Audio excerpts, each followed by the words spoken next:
Welcome, everyone. Welcome to Black Talk. I'm your host, thejrstewart. The I'm about to edit this show afterwards. The title is incorrect. I'm still having a little trouble getting the pre-programmed stream to connect properly. This is actually an old show title um, that somehow didn't connect properly, but when I went to connect to the stream, the show that I had set up was not there, so I'll edit it afterwards. So we're not actually going to talk about Minnesota and the Godfather Tampon Tim that much.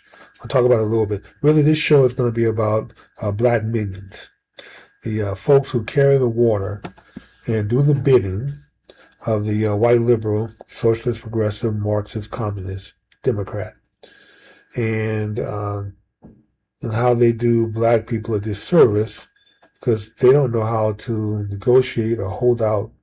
They just simply do the bidding of their white slave masters and get nothing in return.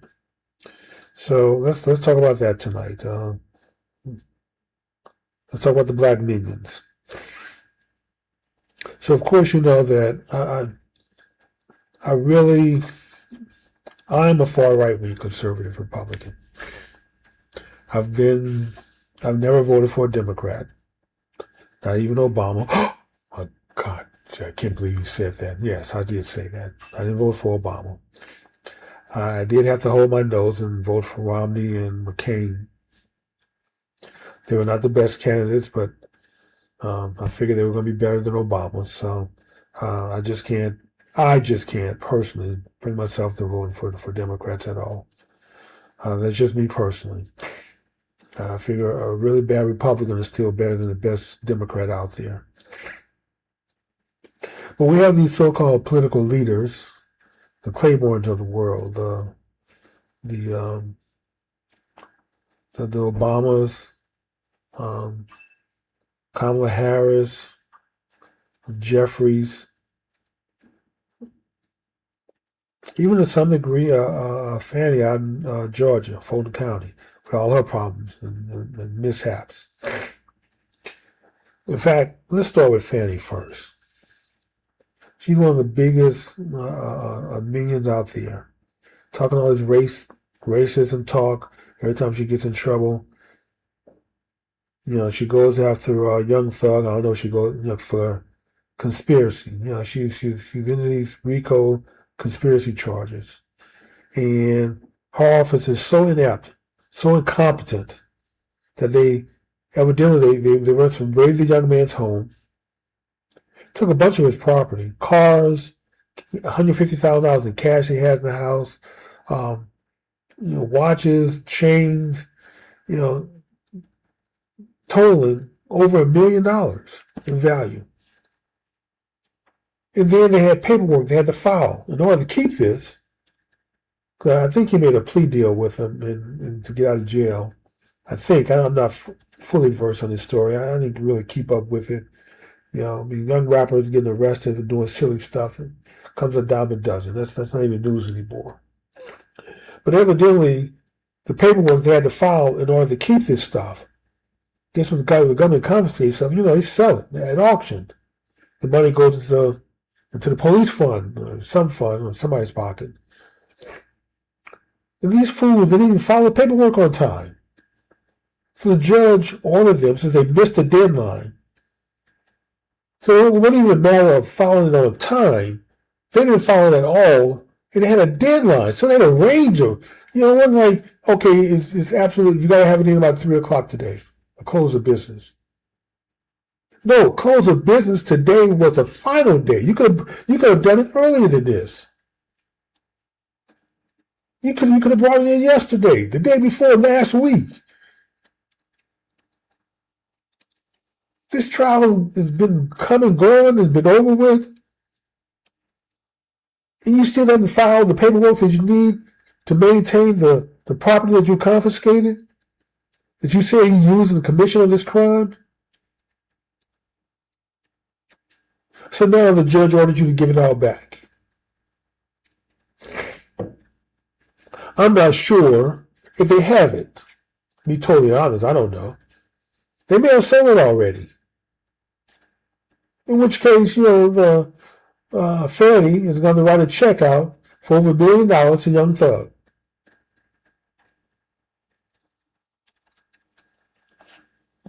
Incompetent.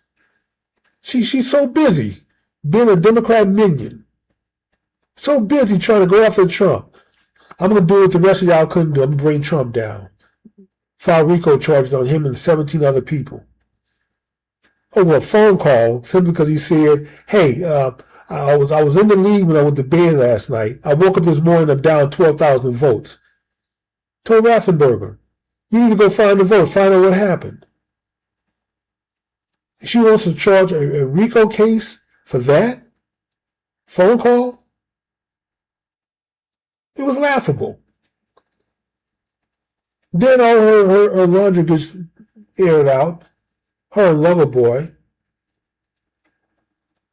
that she hired gave him a really nice contract. They taking trips together off public money. She paid him, he paid for the trips. And this is in addition to the other contract she gave his law firm, to his other partners. So they're just raking in the dough. So they got shut down once it came out. She gets kicked off the case, given a boot. Not just her whole department. Now they got to go find another DA in another county to pick up the case. Try the case. Nobody wanted it. It's like when you're in class and the teacher, puts this really complicated problem up on the board. And then turns around and says, okay, raise your hand if you know the answer to this question. Or you know how to solve this problem. Everybody's sitting on their hands. Nobody raised their hands. So what does the teacher do?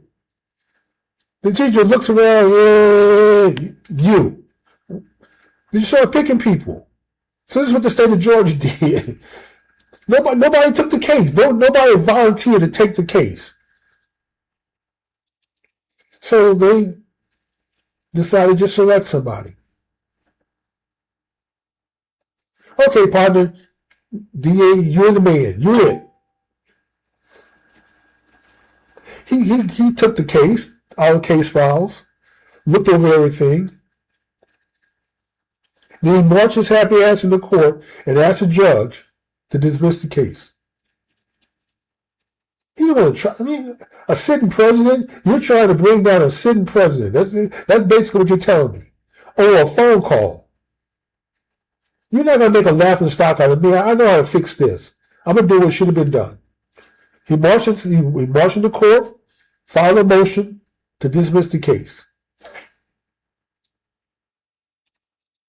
Dismiss the case with prejudice. If you don't know what that means, that attribute, when they attach that on, with or without prejudice, if it's without prejudice, that means the case can be filed again. If you were charged with something, and the case was dismissed for a lack of evidence, a witness didn't show up, the evidence got tainted, oh well, okay. Then stop the prosecuting office from filing the charges at a later date. Maybe they fixed whatever the situation was, maybe they found their witness. The evidence wasn't as tight as we thought it was. We found it. It was just hidden away behind some other stuff. Then we filed the charges. But when the case is dismissed with prejudice, that means the court is telling you, don't bring this crap back into my courtroom again. You can't refile this. The DA files a motion to drop the charges, and the judge rules that the case is dismissed with prejudice.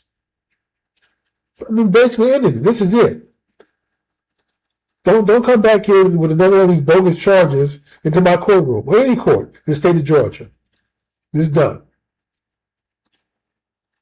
And because he dismissed it with prejudice, guess what? Now I can go back and ask for my legal fees back. I can never say this was a malicious prosecution. The judge dismissed it with prejudice. Trump, I think, is asking for $6.5 million. Basically, what he's saying, he paid legal fees. The other defendants in the case, evidently their legal fees total up to about 10, 11 million. They want about $17 million, that they've paid out in legal fees. They want to return to them. And then another $1.5 million for Young Thug. It's like over $18 million. The total budget for the county DA's office in Fulton County is about $32 million. And you got $18.5 million of it, over half, being paid out for malicious prosecution and being stupid, not filing paperwork in time. And the people of Fulton County actually reelected this woman to be their DA. Just how stupid could they be? Surely you can find someone more competent than Fannie. But hey, you know what? It's okay. The state of Georgia said they're not paying the $18.5 million. Now, it's going to have to come out of your budget.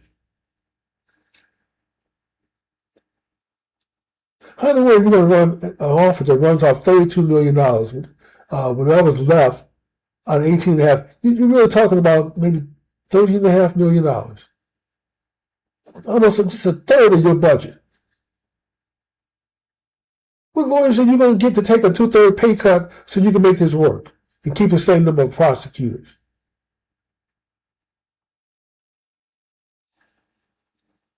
You talking about some crimes being running rampant. But it's not just Fannie. I mean, the jails down there, the county jail is terrible, rat infested. The government has sued the county several times to fix the jails.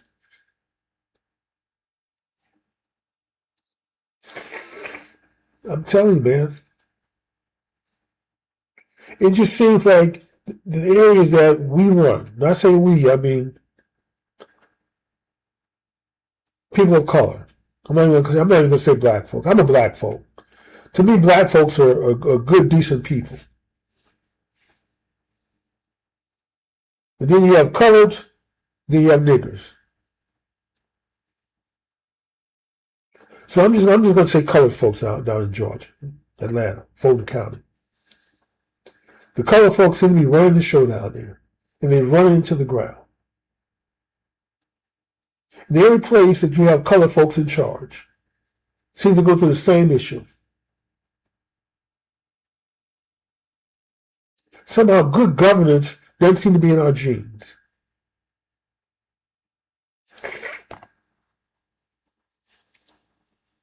And of course, I'm going to blame this on, you've guessed it, that Democrat Party. Because when I'm around Republicans, when I go to Republican meetings, they're talking about how to strengthen the family, how to keep people together, raise their kids, better schools, better streets, lower crime, lower taxes. If you're going to tax me, at least spend my money wisely and efficiently. They go to town hall meetings. They get involved.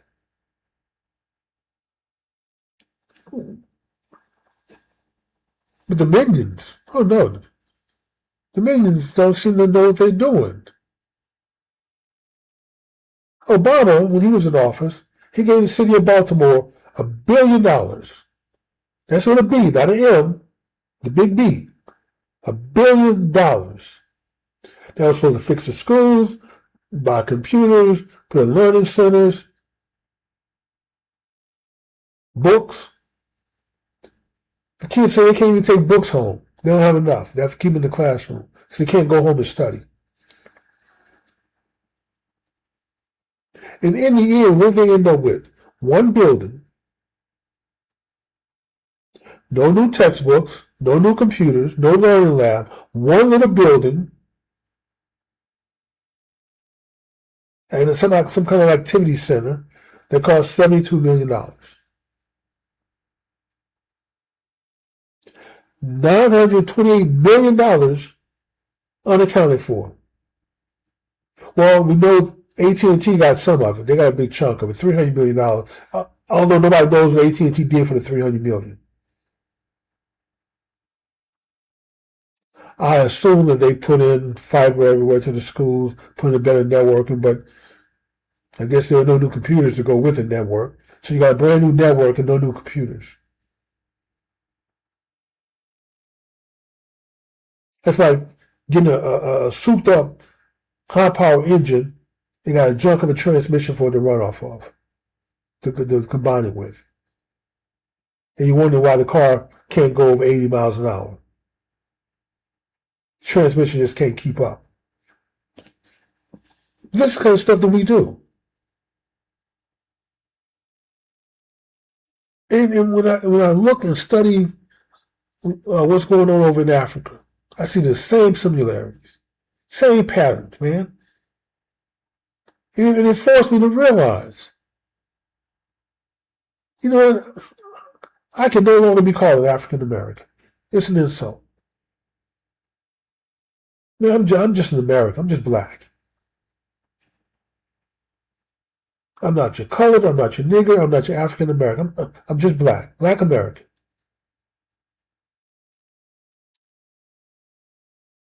The leaders in Africa, they don't take the money to improve their country.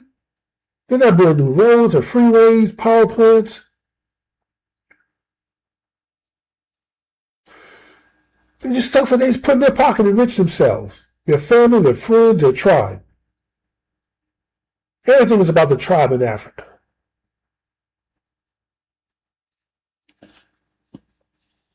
They don't fix their country up. We don't fix up the things that we run here, the neighborhoods that we own, control.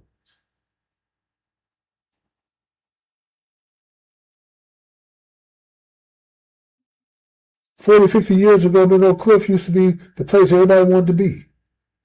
Black folks were doing their best to move out of South Dallas in the Fair Park area and move into Oak Cliff. Now Oak Cliff, for the most part, is I say 99% black. They're running into the ground.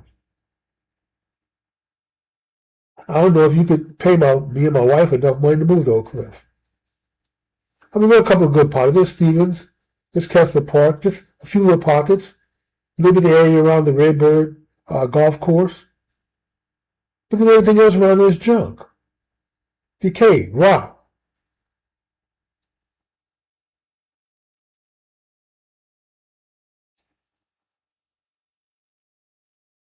Africans now run South Africa. They've been running for the last 60 years since Mandela was free.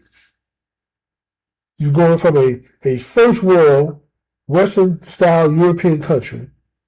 Streets, sewer, water, power, buildings are going up everywhere. Everybody was trying to invest in South Africa. Schools, universities, other companies, pension plans.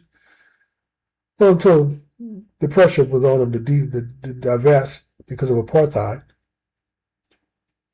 But now black folks run South Africa. They've run into the ground. Look at it now. It's a third world country just about. All kinds of people on the streets, litter, trash. They can't keep the lights on. How do you not invest in the repairs of the power plants that's generating the power for you? How do you not invest in the water treatment that's supplying water to your cities? This stuff breaks down, they just don't fix it.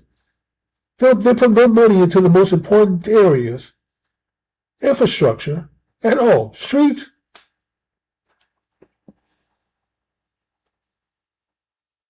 And for colored folks here in America, we do the exact same thing. Don't care about the streets. Don't care about the grid.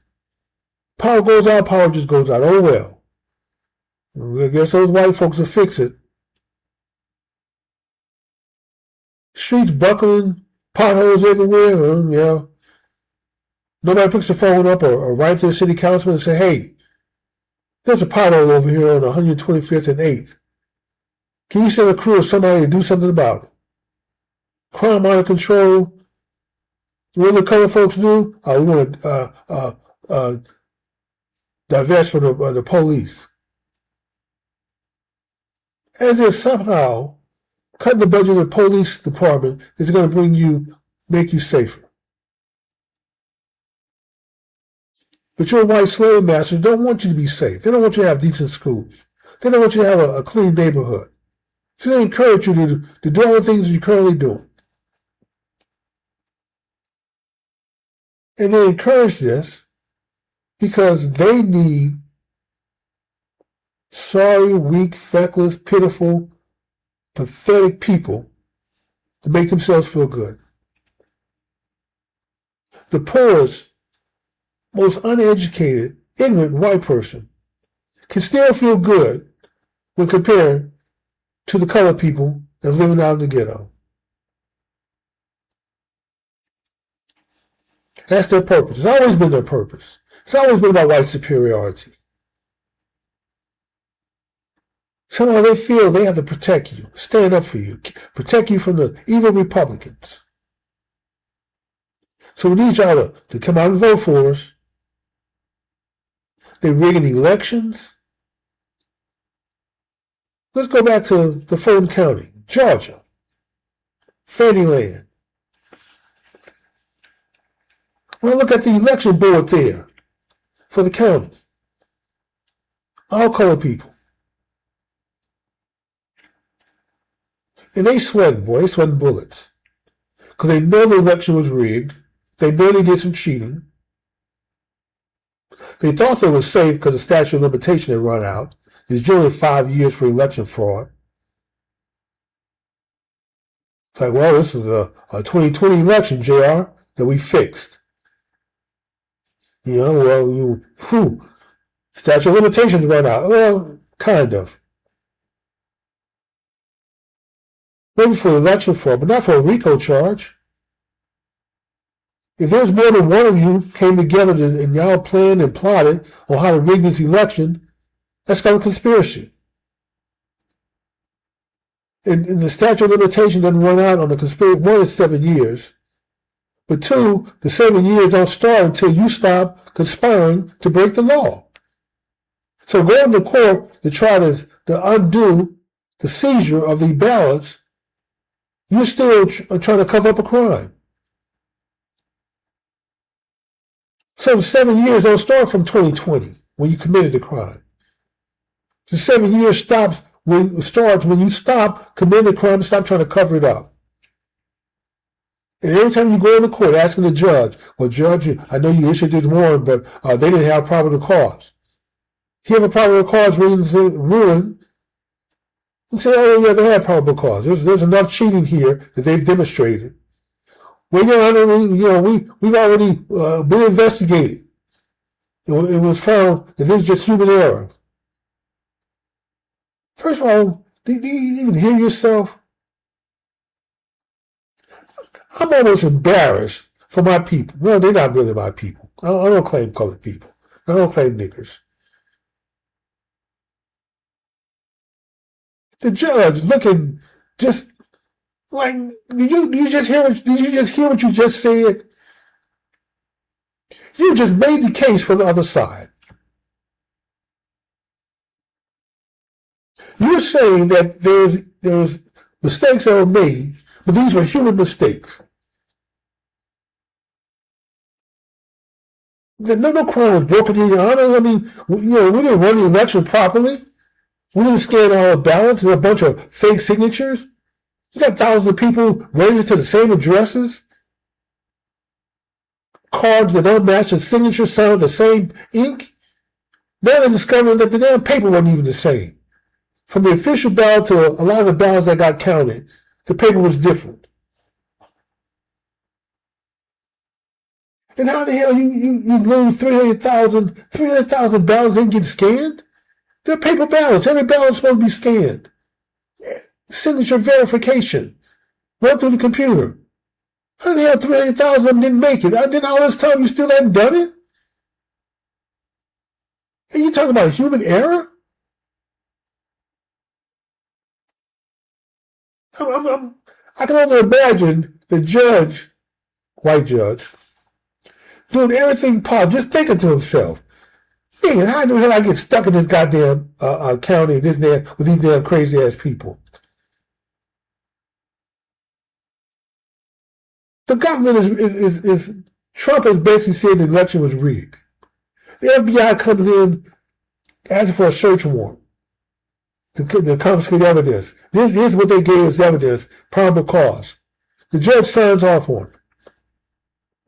Then you come back to the judge and you say, well, judge, can you unseal so we can at least see what it is they're searching for? The judge said, okay, well, they got the boxes, they got all the ballots, so that's not unreasonable. Okay, I'll unseal it, seal it. Then they unseal it. Then you come into court asking the judge to rescind the order and force the government to return the ballots. Because you said mistakes were made, but they were human mistakes, Your Honor. We're not saying they're wrong. We're just saying, hey, this just happens. It happens there. Like you know in the damn county, besides Dade County down in Miami or Florida. Another one in Detroit. In Detroit, they end up with more ballots than people and pets combined. Not more ballots than registered people. No, not more ballots than people in this area, districts. No, more people more ballots than people, pets, registered, unregistered, combined. And of course, if you say anything, well, yeah, this is a black area, and you're trying to disenfranchise black voters, racism, Jim Crow. And of course, they don't like getting involved in the election stuff. It's messy. They do their absolute best. They'll rule that you don't have standing. Well, you showed a lot of fraud before the vote even happened. You got to give them a chance to clean it up. After the election, well, it's too late now. They'd already counted and certified the election. What do you want me to do? It's embarrassing. Our people, your people, not my people, colored folks running the show, educated colored folks. But they sweating down there in Georgia because the FBI has the ballots. They had to have some evidence that a crime was committed in order to get the search warrant, to confiscate the boxes, the ballots. That fake water leak, where everybody had to leave the building, all observers and watchers had to leave the building, while about a dozen people stayed behind, and they pulled boxes off from under the table, running them through the machines. Well, somehow they weren't concerned about the water. There was no water leak.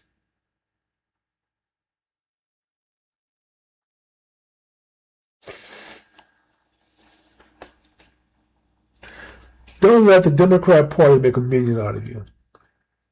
So I'm glad to see that a lot of our young black men are starting to break away. In fact, most of the walkaways, have been with younger black men. Older black men and women, black women, colored women, seem to have stuck with that damn party. And that's fine. I mean, if that's who you want to vote for and support, that's fine. But can you at least negotiate a better deal? 80,000 Somalis up in Minnesota. They say you can't get elected dog catcher without the Somali vote. There's only 80,000. You mean to tell me 80,000 folks have that much influence in Minnesota? Well, evidently they do, JR. Because you can't get the Somali vote unless you look the other way at the grifting. They frauded welfare, Medicaid, Medicare, Social Security, Pell Grants, Section 8 with HUD, daycare subsidies, food lunch programs for autistic kids, transportation, interpreters, medical. Every time you look up, there's another program saying, yeah, they got us too. At first, it was shocking news. People are like, well, I think they've drifted a few 80 million. One program, lunch program, $250 million. And we were shocked when we heard the news. $250 million? Y'all stole $250 million from the government, supposedly feeding kids. They said they were feeding thousands of kids. Thousands. As best they can tell how many kids they actually fed, 24. And I believe those are probably the kids of the workers, some people who work there. 24. How do you feed 24 kids and bill the government for thousands? And they pay it.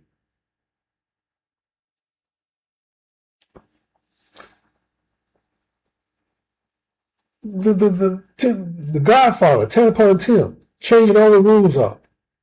You can get a daycare license with no inspection. Nobody even comes by to see whether the place is safe for kids. You got a playground. You got a kitchen area.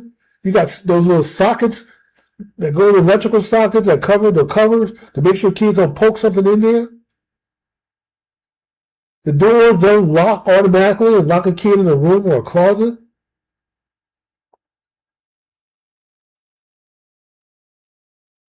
You can, as long as you don't go over 100. And every one of the applicants claim they have 99 kids. That's what they start billing for. And the state's just writing checks, sending them our money, federal money. But if you don't loosen the rules up so the grifting can happen, we won't vote for you.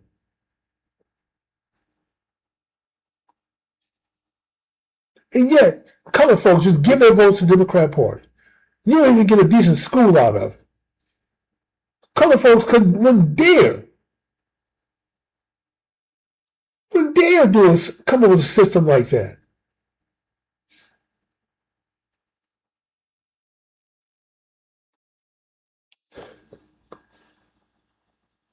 Ask for nothing in return for your vote.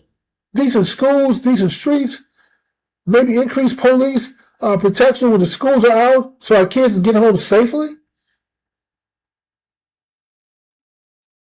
Can you run a few extra patrol cars through the neighborhoods when the kids get out of school just to make sure they're not picked on, bullied by gangs?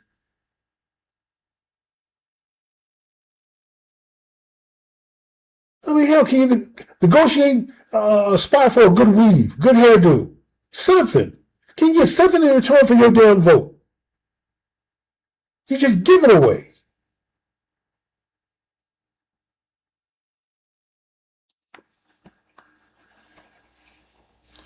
Colored people. How colored people think. How African Americans think.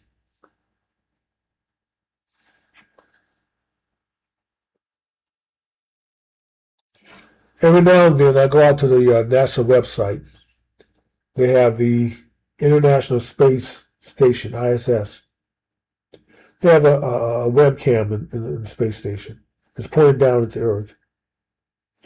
It orbits the Earth about every 17 minutes. So you can look at that feed and see what it sees. See the view that they see of the Earth. One, that camera proves that the Earth is round, not flat. For all the flat earthers out there, you can go check it out yourself. I know y'all think it's fake, but it's not. It's a live feed. It may be time delay, but it's a live feed. And if you go look at it, here's what you see. When it crosses over North America, of course, in the Americas, all the West Coast, the South, and the East Coast, all lit up. The middle of the country, a little scattered, but still lit up also. The heartland. You go down south into Central America, Mexico, Central America, Costa Rica, Belize. You see some lights, cities lit up. You get down to South America, Brazil, Trinidad, Venezuela, Chile, Peru. You see lights. Not as lit up as America, no, but you still see lights, city lights at night. Space goes over Asia. China, all on the coast of China, lights. Japan, Korea. North Korea, not so much. You see one or two lights in North Korea. But South Korea, further lit up. The Philippines, further lit up. Japan, lit up. Countries like even up and coming countries like Vietnam and Malaysia, Taiwan, lit up.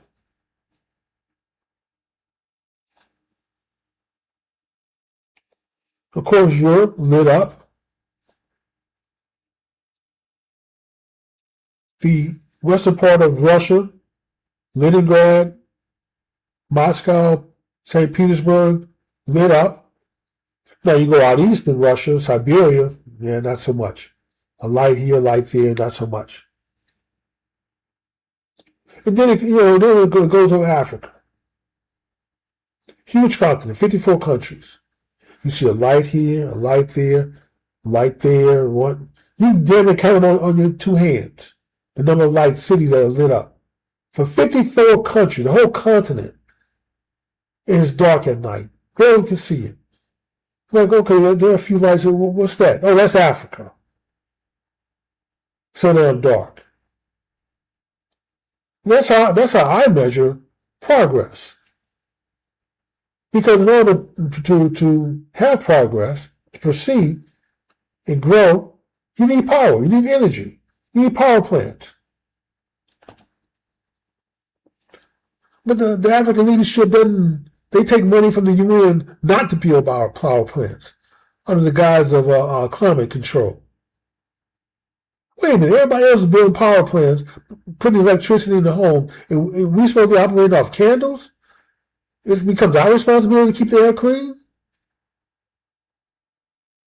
But yeah, I mean, but their leaders take the money, stuff it in their pockets. Don't do anything for the people. The African American leaders here do the same thing. Omar, you go from a few $1,000s when you go into Congress, and now you and your husband $30 million rich. The other representative from New York, y'all in the negative. Negative $12,000 coming into Congress. Broke. Now y'all own homes in the Hamptons, 4 or 5 different properties, you rent them out. And she hasn't even been in Congress that long. I think this is her second term.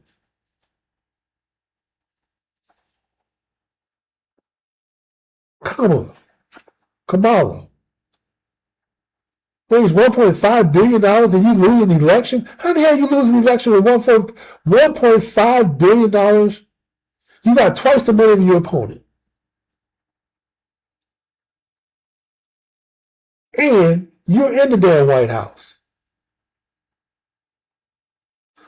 Y'all spend your opponent 2-1 with $1.5 billion and you lose an election.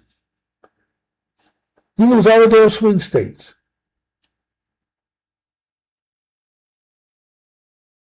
Trump increased his lead in the number of counties that he flipped. Republicans take the House and take the Senate. Even though the margins are close, they still take control of both.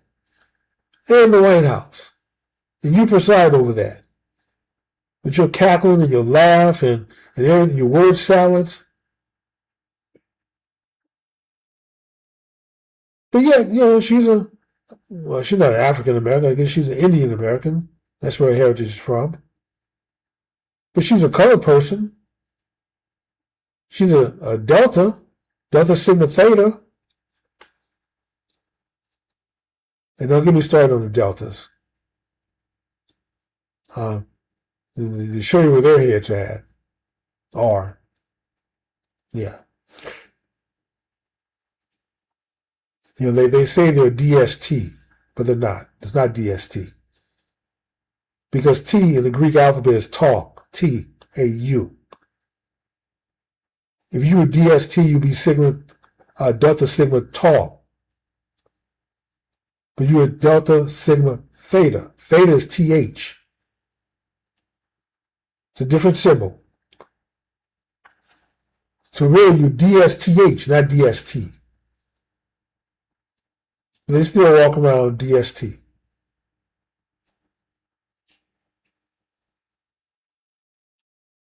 Colored people, African Americans. It's kind of ass backwards stuff you get with them.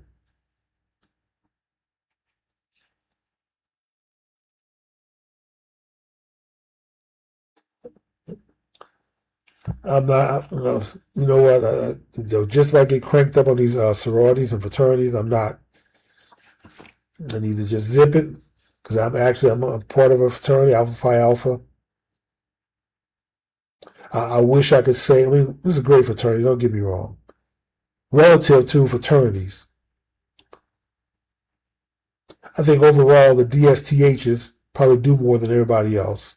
They're probably most organized. Them and the AKs, I'll give them credit. The fraternities don't do a whole lot.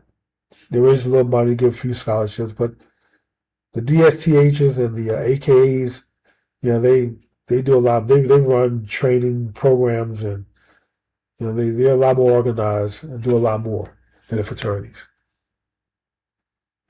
But still, that is not enough for combined organizations that total about 1 million educated black folks, colored folks.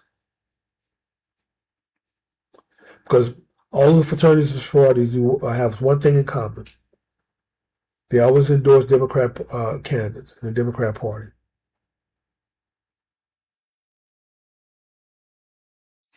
They never call them out. They never speak up. They never negotiate better deals. Do for just once. Don't be proud. Just once. Many of you will go to the head of the DNC and say, look, unless you look the other way on black folks selling weed in public, we're not going to vote for you. Or unless you improve the schools, we're not going to vote for you. Unless you create some enterprise zones in our neighborhood, I know Trump tried to do that, to start lighting fires, burn everything down, then the money dried up, stopped coming. But we had to try it again. We want you to encourage public and private money to flow into our areas for economic development. So we don't have to travel across town to look for work. We can stay in our own neighborhoods. If you don't do this, we're not going to vote for you. And colored folks and African Americans wouldn't dare have that conversation.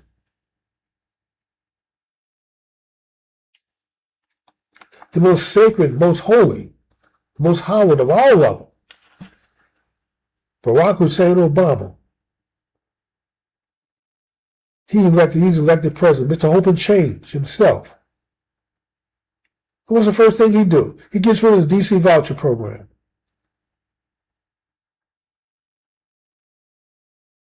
True African American, true colored person, true nigger.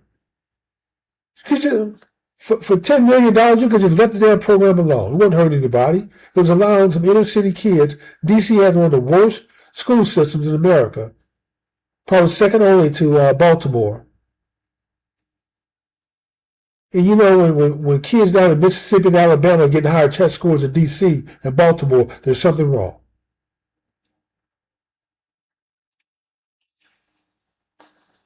The first thing he does is cut the DC voucher program. Eliminate the funding for it. Because his white masters told him to do so. He didn't have enough guts to stand up for the very folks who voted for him and supported him. Colored people, African Americans, true niggers. That's how they behave. That's how you can spot them. If you're going to give your vote away, just give it away. Before you do that, stop and think. Who going to get the best deal with?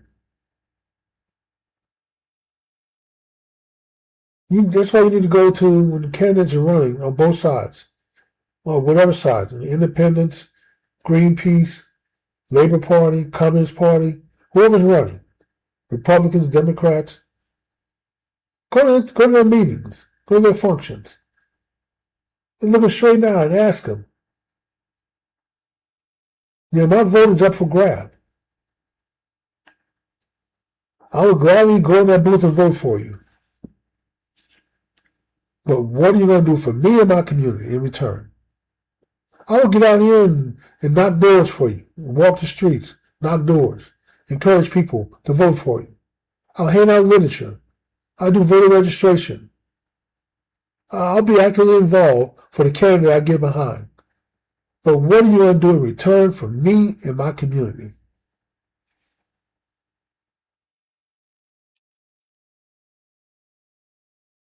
But when you just give it away, nobody's going to give you anything for it because it's not worth anything.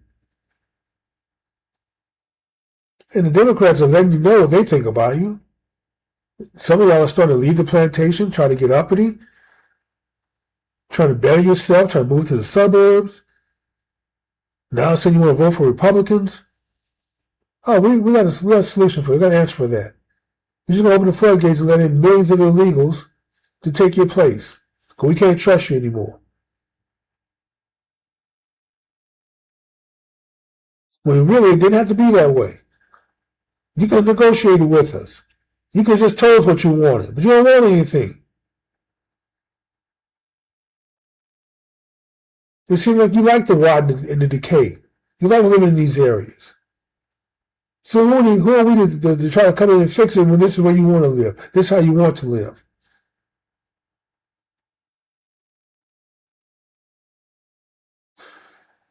And now Trump has peeled off 20%, 19%, 20% of the black vote, mostly men. Oh no, we can't let that continue to happen. Labor unions, women, working class people, all some to switch parties. Oh no, we got to replace. Oh, there's too many votes walking out the door.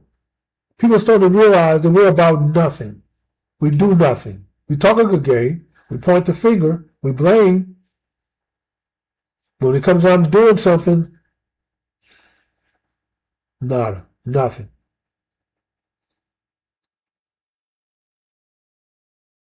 That's okay. Jim Crow Joe Biden is going to change the rules. We're going to let millions of illegals come in.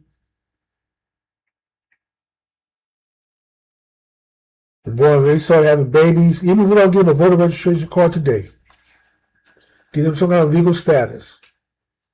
It's okay. Because each one of them, 10, 12 million, they're going to have about 3 babies each on average.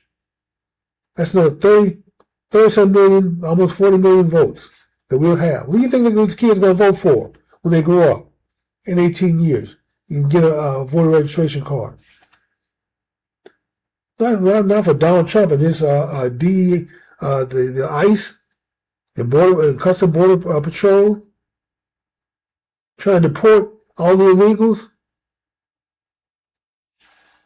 That's not what the kids are going to vote for when they grow up.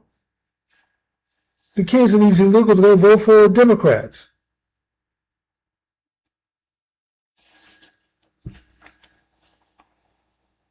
Here's the other thing that the Somalians have negotiated and got. Somehow they got it put into the system. A $3,500 payment for every one of them every year. There's not an earned income credit for the children. They get that too from the government, federal government, even though they don't work. 85% of them on welfare. Don't work, no jobs, just living off the system. But in Minnesota and Maine, they get a house, place to stay, they get food on the EBT card, they get money.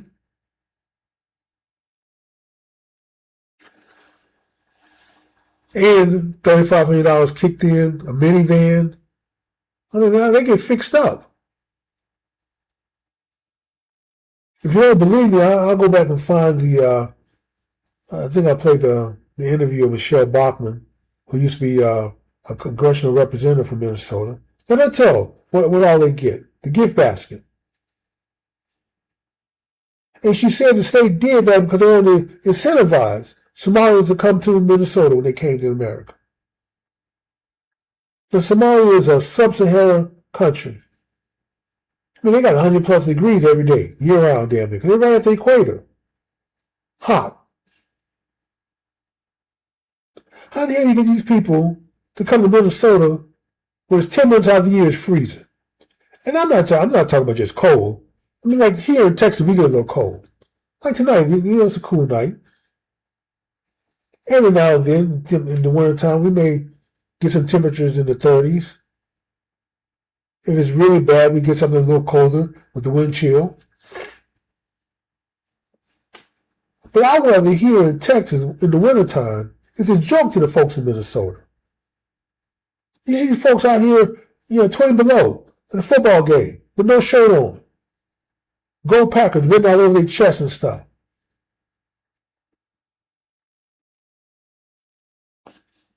In the world, you get folks from Africa used to 100-degree temperature, never seen snow before, just read about it, maybe seen pictures, maybe saw it on TV, but didn't really know it existed. How in the world you get them to come to Minnesota? Well, all the gifts and giveaways to stay incentivized. And plus, when you get here, if you're a grifter and you want to take advantage of the system, we're going to look the other way. Let you grift, as long as you spread the money around.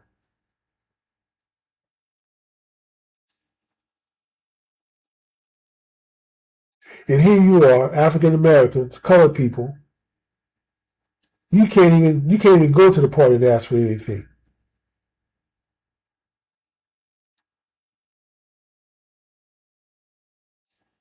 That, my friend, is what a minion is.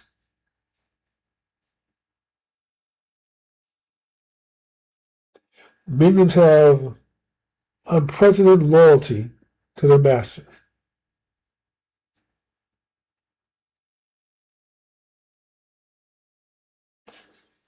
The master don't have to be good to him, don't have to be fair, don't have to treat him with any kind of respect or dignity. Just talk a good game.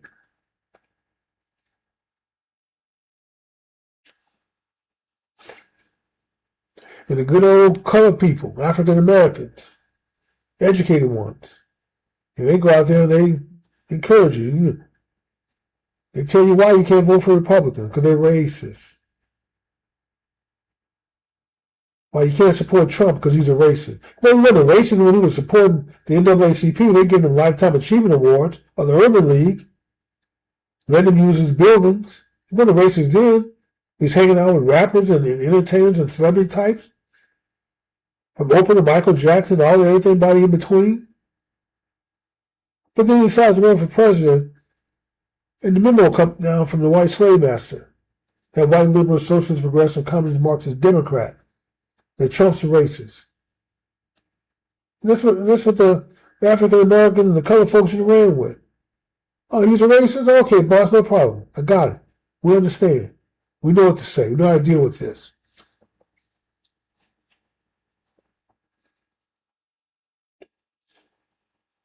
So anyway, I'm going to highly encourage, if you are a minion, if you're an African American, or you're a colored person, or you're a nigger, rather than just give your vote away, that you've been blindly doing, vet your candidates. The election year is coming up. In November, we have major elections coming up and down the ballot. State ballot, federal ballot, city ballots. Take some time to learn all the candidates. They all have open houses. They all have meetings. Sometimes they'll have debates. Go to them. They'll be glad, you stay afterwards. They'll be glad to shake your hand, answer questions, and just ask, hey, you don't have to get involved. Let them know what you're willing to do. But what are you willing to do in return for me and my community? And whoever gives you the best deal, vote for that person. And then hold him to that, him or her.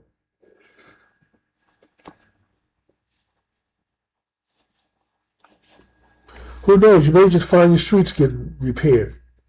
You may just find your schools being improved. You may just find crime go down in your neighborhood. There may be some initiatives that you can get behind. But as long as you just give it away, you're basically just telling the world that your vote is not worth anything. It's cheap. I just give it away. Nothing in return for it. Nothing to show for it. But at least I didn't vote for that racist.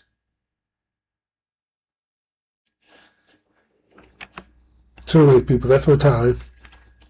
It's been another interesting night. Thank you for those who are watching. If you watch the show later on and stream it, thank you also. Much love. If you haven't already, please help me out. If you like the content of the show, please like, subscribe, hit the notification bell, leave a comment. And I'll respond in kind. If there's some things you want me to cover, let me know. Reach out to me. I'll add it to my list of topics.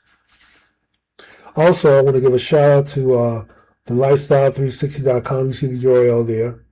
Go there, take your free longevity evaluation. It takes about a minute and a half at most.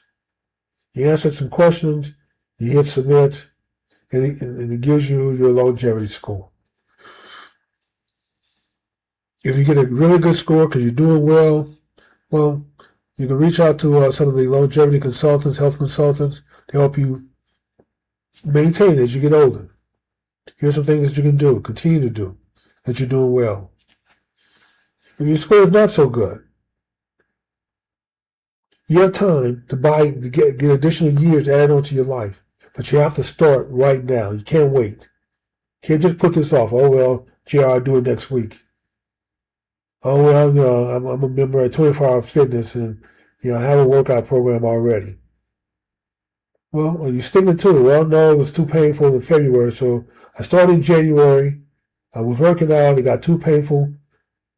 So I decided to take a break in February, and I hadn't gone back. A day turns into a week turns into a month turns into a year. You just pay a membership and, like I said, not using it. So let the folks at the lifestyle360.com help you. They're not going to put you into something that is going to be so painful that you're going to walk away from it. They're the experts on how to ease you and to get to where you need to be. They'll support you. They'll stand behind you. They'll push you a little bit. But it's not one of those drill masters, sergeant masters that are just on your butt. Pump out one more rep, one more. Come on, you got it. Give me 3 more. And then after the workout, you're so damn sore you can't sit, stand, bend. You can't even smile because every muscle in your face is hurting. So they know that if you go through those kind of pains, then eventually you're just going to stop. So their goal is really to help you get healthier, to eat better, to incorporate some exercise into your life, to keep your body functional. So that way whatever your life expectancy is, you can add more years to it. They have a program called the 100-Year Body. It's kind of what they strive for. You can have like the folks up in northern Okinawa, where the average age is, I think the average life expectancy is over 90 years old. They have the largest population of people over 100 in the world. So they know a little something about how to live long. And trust me, the folks at the lifestyle360.com, they know a little something also about how to live longer. So I've been consulting with them, and I've already improved my score to a +6. From a -1 to a +6. So that's 7 years right there that I've gained. And I'm not done. I have more work to do, but these are the kind of things that you want in life. When you're on your sick bed and you're about to die, that's not the time to be thinking about maybe I coulda, woulda, shoulda. Maybe I should have reached out to those folks. Maybe I should have eaten better. I should have stopped drinking and smoking, stopped doing drugs, started exercising more. Maybe I would have gotten another year or two, more than 5 years, 7 years, 10 years, and spend time with family, friends, and loved ones. Buy additional time, buy additional years now while you're still able. Don't wait till the end, because the longer you wait, the harder it becomes. Anyway, that's my time, people. Thank you very much, and I'll see you tomorrow, same time, same channel, 10 p.m. Central.